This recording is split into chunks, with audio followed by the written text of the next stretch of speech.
Didn't we decide at the beginning of the year that for the good of the group, we wouldn't allow any intimacy between each other or ourselves? Troy, we never said ourselves. Okay, now I'm really mad. Ha! Gay! I got my wine with me, and I'm ready to talk about my favorite show. I love Community.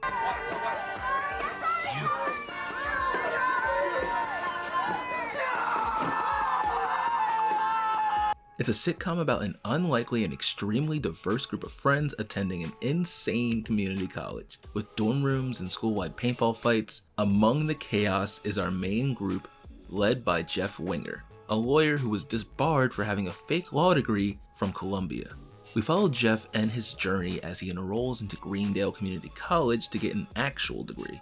Starting as a way to get into some girl's pants like the creep he is, it morphs from a study group of complete strangers to becoming a tight-knit and an also insane family. We have Annie, someone who's highly driven and overachieving, Abed, a pop culture obsessed and fellow nerd and often stand-in for show creator Dan Harmon. Troy, Abed's best friend, is a former star QB who, by dislocating both of his shoulders, Keg flip. They're very hard to pull off. he's very goofy and very lovable, but he's also very dumb. Then we have Britta, a wannabe ex-political anti-establishment activist and show white woman. Shirley Bennett, the mother of the group, is a devout Christian and at times holds this against the group. That's called foreshadowing. And then there's Pierce, an older, bigoted, and often inappropriate man, played by an older, bigoted, and often inappropriate man in Chevy Chase. There are some minor side characters, but the more important ones are Dean Craig Pelton, the flamboyant and Jeff-obsessed Dean of Greendale, and Chang, the ex-professor, ex-friend of the group, and an incredible meme source. He has many roles from security guard to actual adversary of the group throughout the series. I love this show so much, and I'm so happy I finally get to talk about it. And a big reason I love Community is because of its heart. Community is about those unexpected friendships and how well the show allows these people to grow when the stories they tell are not only hilarious, like some episodes I was crying of laughter, but other episodes had me crying actual tears. And I want to talk about those episodes. Community does it big with its specials, from season finales to the holiday episodes, even the big paintball episodes. Community is famous for its high concept episodes. The Christmas episodes of Community are considered to be some of the best of the entire series because they mix the show's creativity, heart, and wit with warm holiday cheer and a sick, twisted Dan Harmon take on your favorite holiday tradition. So what makes these Christmas specials so special? I want to watch the 4 Christmas episodes of Community and really take a look at what makes these episodes so much fun and why the community, I'm gonna stop doing that, enjoys them so much. Heat? There's no heat.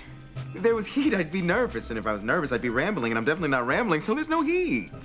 Intro to Knots, Season 4, Episode 10. An innocent Christmas party turns into a kidnapping when the group receives a failing grade on their group essay. After failing to impress the professor, Professor Cornwallis, into raising their grade, and then insulting him enough to make them lower the grade, which they thought was an F but was actually a C, but he lowered it to an F, the professor is then tied up. When the further attempts to get their grade raised because he's tied up now fail, the professor then finds himself untied, and the group comes together to forgive whoever untied him. They retie him back to the chair, and then they realize he was never actually tied up to begin with, he just played along for his own sad reasons. All is forgiven, and the professor raises their grade back from an F to a C-, and then back up again to a C+.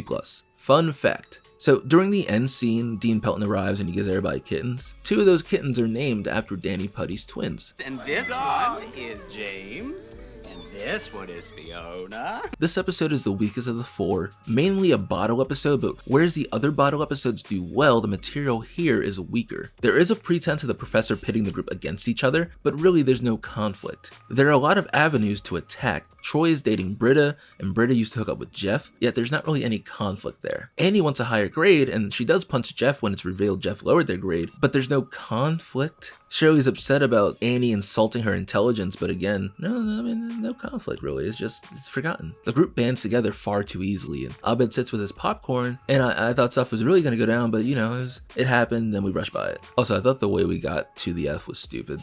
Why is Jeff talking at full volume in the same room as dude? Like, he is in earshot, bro. What are we doing here? Despite my issues with the episode, this is one of the best of season 4, the gas leak season where they fired Dan Harmon. I have a video on Dan Harmon. It's an old one, but it's a good one. I have a video on Dan Harmon if you want to find out why they fired him. Chevy Chase's character plays an old man who says some racist and sexist. and Chevy Chase is known to have said some racist and sexist shit. So he left a voicemail saying that he was being underutilized on the show. And your writing is getting worse and worse, so suck my cock, you goddamn alcoholic fat shit. I got nothing to say to you except you can suck my cock. Is that clear? And I hope you can play that for everybody around you who agrees with you. And Dan Harmon plays this at the season 3 premiere in front of the cast, this Chevy Chase voicemail. The NBC executives did not like this, so they fired him. Season 4 Community was a disaster, so they rehired him. And then they fired Pierce in season 4, Chevy Chase. Dan Harmon bought the series back where he could. So season 4 isn't the best of Community, but I like this episode a lot. There are gems in season 4 and this is one of them. Community is at its best when it's referencing old works, and the referencing to Rope, a Hitchcock film about two men hosting a dinner party to stage the perfect crime, as well as a Christopher Walken movie where he's kidnapped and uses his wit to turn the kidnappers against him. I like those concepts overall and how they use the homage. The idea of the group turning against each other was great. I just wish it lasted a little longer. I also love the Die Hard references. A great Christmas movie, by the way. Troy shows his love to Abed with a bloody white beater. Abed prepping his feet for the broken glass. It got a chuckle out of me. The opening scene is at least a 2-minute long shot, and I am a big fan of that. Another reference to Rope, a movie that's famous as one of those early one-take films, and I love the play-like feel of long shots. It's like one long take. Writer Andy Bobrow revealed on Twitter that he had intended the episode to be shot in one long take, but production argued it wouldn't be feasible, so they only got a couple shots. Intro to Knots is chaotic, hilarious, and it highlights the group's dynamic and their ability to come together at the end. Though it's not exactly what I wanted, this is the best of a bad season, so I'm gonna rate it higher than I normally would. 7.9 out of 10. Smell. It's a traditional Muslim dish. Looks delicious. I'm guessing as a woman I won't be allowed to eat that. That's too bad. Comparative Religion, Season 1, Episode 12. Dealing with bullies of all types, this Christmas episode deals with Jeff fighting someone bullying him and Abed. Meanwhile, Shirley's using Christianity to bully her friends into coming to her Christmas party. Foreshadowing. Jeff tries his hardest not to feed the trolls, but eventually he agrees to fight. And then the group agrees to train Jeff in secret, but not telling Shirley. After Shirley finds out, she bans Jeff from the party if he goes along with the fight. Later at the Christmas party without Jeff, the rest of the group tells Shirley that they empathize with her, but she can't bully the rest of them into celebrating with her, because Shirley's losing her family and she has no one to celebrate with. This helps Shirley see her wrongness and they all go to support Jeff. At the fight, Jeff tries to reason with the bully because he sees Shirley's bracelet she gave them, takes a couple punches, and then Shirley gives him her blessing. Jeff begins to fight back and the rest of the gang joins in, and the episode ends with all of them battered, but they're enjoying the Christmas party, Shirley's singing, and then they find out they all passed their test. Yeah! Yeah! Yeah! All of them? Turns out you will be seeing me next semester. All of them. Fun fact. The head bully, Mike, is played by Anthony Michael Hall. Anthony Michael Hall is one of the members of the Breakfast Club. He's in another movie I love, Weird Science, and then he played Chevy Chase's son in the Vacation movie. As for cons, I got nothing. This episode is streets ahead. The bully was kind of corny, but Anthony Michael Hall is in a couple of my favorite movies, so I'll allow it. Season 1's writing was peak. So many great lines in this episode. First time I got punched in the face, I was like, oh no! But then I was like, this is a story. A brownie helps them to relax. So, why do you hate me and Jesus?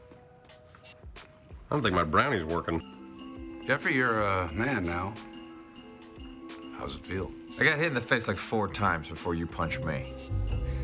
Some people just don't know how to say thank you. I'm so sick of the dean jamming his PC-ness down my throat. Pierce, I'd like to commend you for letting that one go. He's seen this.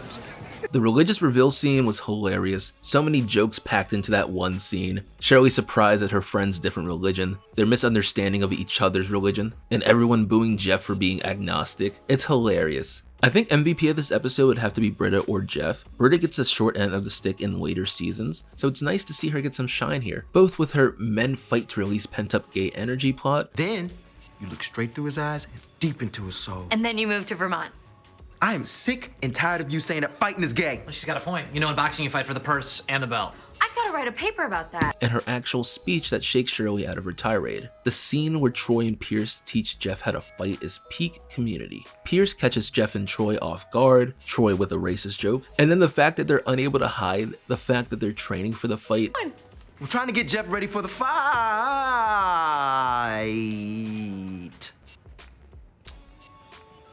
I couldn't think of another word. It's hilarious. Every time it's hilarious because that's how that would actually go. And then Jeff has to tell Shirley that she's not his mom, which is hilarious and also like...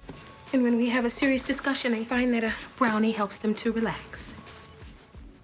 So, why do you hate me and Jesus? I don't think my brownie's working. Man, you gotta chill a little bit. Comparative Religion also shows Dan Harmon's understanding of Christmas specials and just how to pick these tropes apart and make fun of them in a really funny way.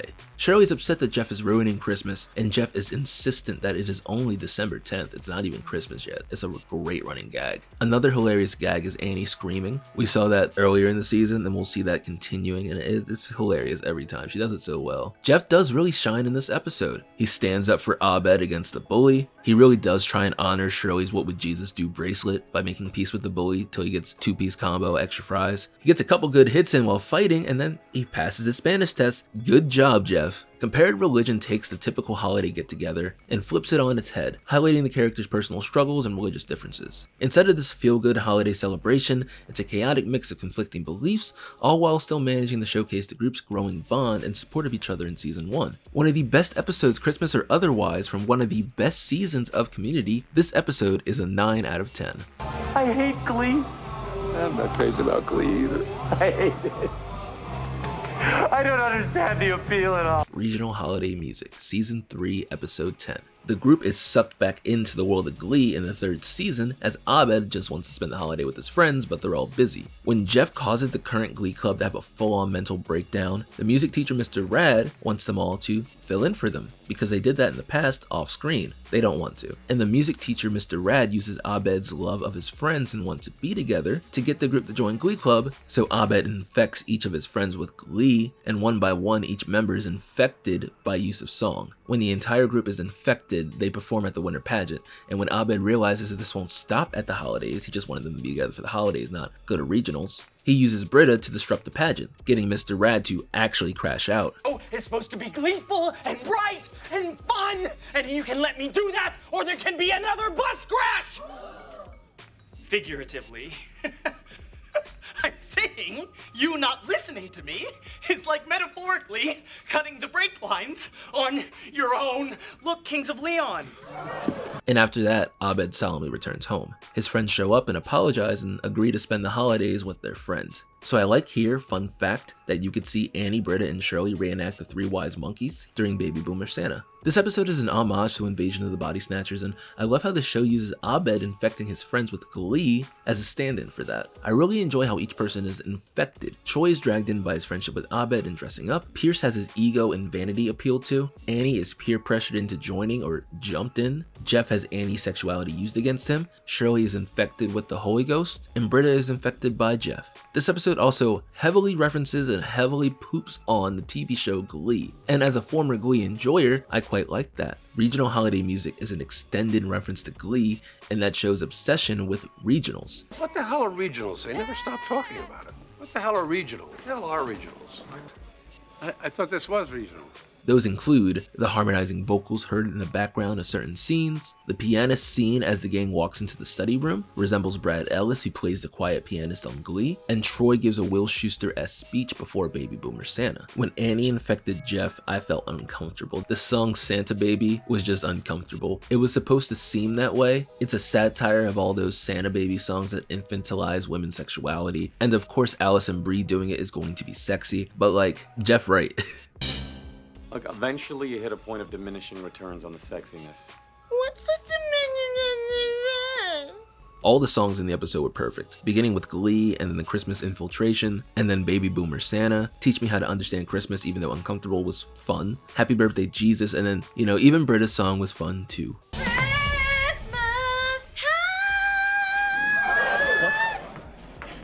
Britta's in this? The way they mashed together a Christmas episode, a Glee parody, and Invasion of the Body Snatchers, all in a seamless, tight little package under the Christmas tree, speaks to the greatness of Community. And while the next episode is better, I like this one a lot. This is my favorite Christmas Community episode. No cons, by the way. This episode is streets ahead, 9.5 out of 10. I love this Christmas episode, especially because how much they show up for each other, and how much the groups love always comes through at the end. And I cannot think of a better example of that than the final and best Christmas Community episode, Abed's Uncontrollable Christmas from season 2.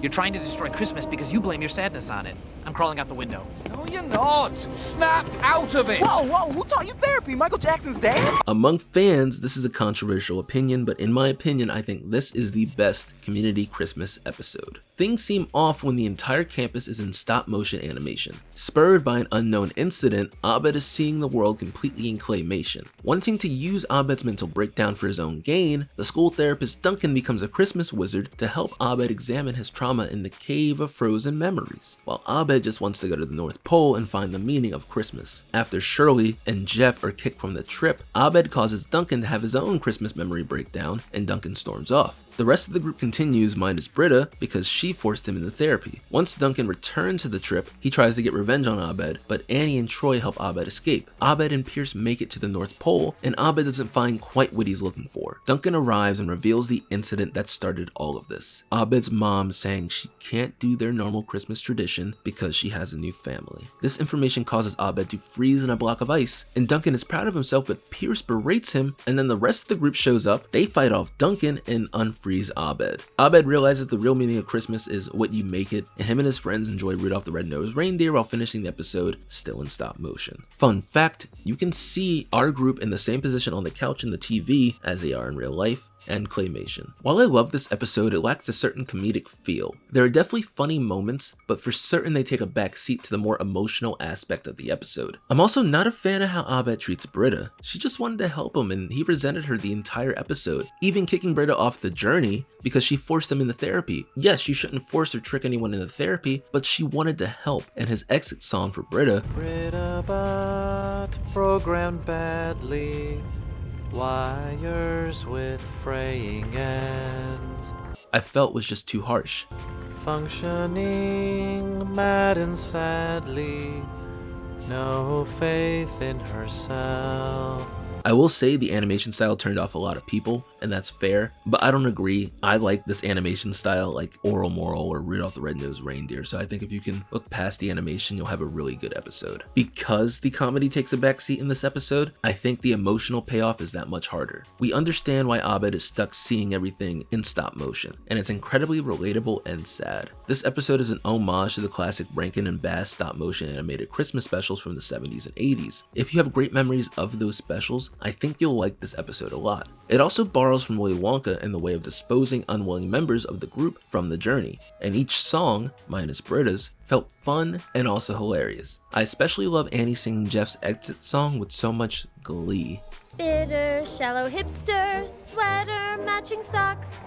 Christmas needs more presents than a haircut in a box. The Lost Stray killed me.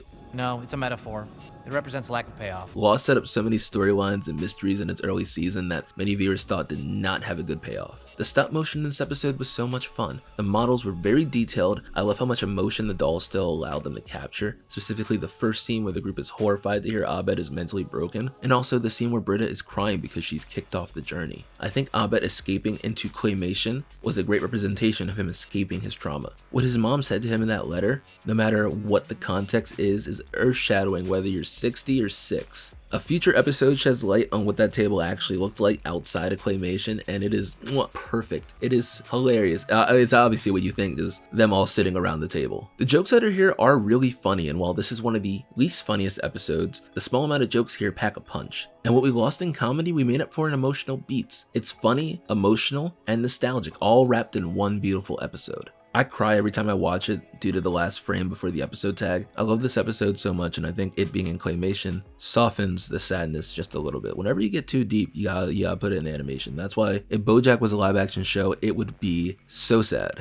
Abed's Uncontrollable Christmas ends with the group coming together to support Abed in his time of need, reinforcing the theme that no matter how strange their individual quirks may be, they're all a family that takes care of each other and comes together at the end. This makes the episode both a comedy and a heartfelt story about friendship, losing a parent, and being there for your friend. I'd give this episode a 9.2 out of 10. Overall, Community's holiday episodes stand out because they mix holiday sentimentality with the show's signature blend of offbeat humor, creative storytelling, and emotional depth. Community took traditional holiday episodes and turned them on their heads with unexpected twists. The show is known for its meta humor, and its holiday episodes are no exception. The show often parodies these traditional holiday specials while also poking fun at them. The episodes give us emotional moments as well as laughs. If you enjoy Community, let me know, and I can make some more videos. I'd love to talk about Community. Thank you guys for watching. I appreciate you. Merry Christmas, Happy Holidays, whatever you celebrate. Thanks for watching. Love you guys. At Christmastide spreads hope and gladness far and wide.